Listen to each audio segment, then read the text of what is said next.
President-elect Obama's infrastructure spending plan, we called it the Obama rally yesterday because it created all kinds of buzz down on Wall Street. Some of them think there's actually money to be made investing/trading on this thing. But here's my take in Cody speak.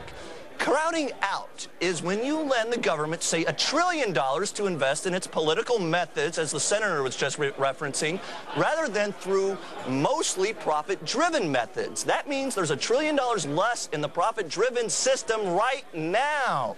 Let's get the view of Norman Anderson. He's running a forum for infrastructure companies today. Do you actually see this as a good thing for your companies? Wouldn't you rather it be private market that's driving those boom times? No, I think it's a really good thing for our companies, because what you have is we invest about 1% of our GDP in infrastructure now. We invested 2.5% during the Eisenhower years.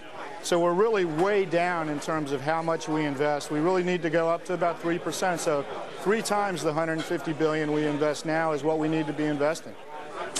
Mr. Anderson, so explain exactly how this would work.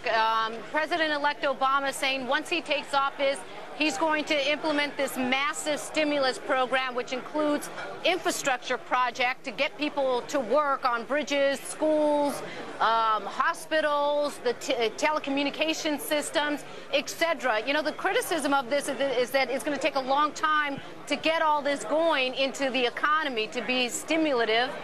And you guys are saying, no, it will happen immediately. How does a major infrastructure project get going immediately?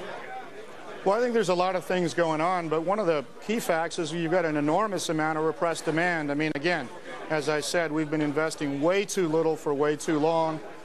Think about it in 2 senses. One of them is that you get money into the economy quickly by putting money into state budgets. You know, most of the states are down 10 to 15% in terms of what they're investing in infrastructure. My issue is the one that you raised, which is how do you do this?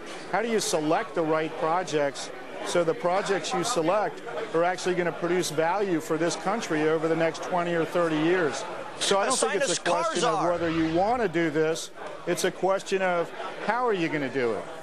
All right, sir. So under the Barack Obama plan, we're talking about some internet infrastructure. We're talking roads and bridges. What's the most pressing demand, and what do you think he'll spend the most on? Which project, like Rebecca says, gets tackled first, in your opinion? Well, I think you go after anything that has to do with transportation first. You know, you've seen that energy has moved down the scale in terms of priorities.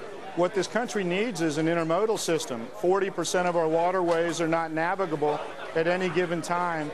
We don't connect our trains to our waterways, to our highways, to our ports.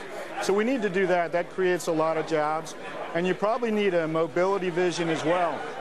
Some way to develop fast light rail, fast trains like in California, and an urban mass transit system. That's how we decide where the money gets spent. Yeah, you got to have a vision. If you don't have a vision, forget about it. Infrastructure czar, Mr. Cody, Norman, our infrastructure czar. Yeah, I accept, and I'll perform to the best of my ability. Norman Anderson, thank you very much, sir, for joining us on Happy Hour. You stay with us. We want to get back to you after Barack Obama starts spending some of this money, see what you think, see how he's doing. Give us a report card.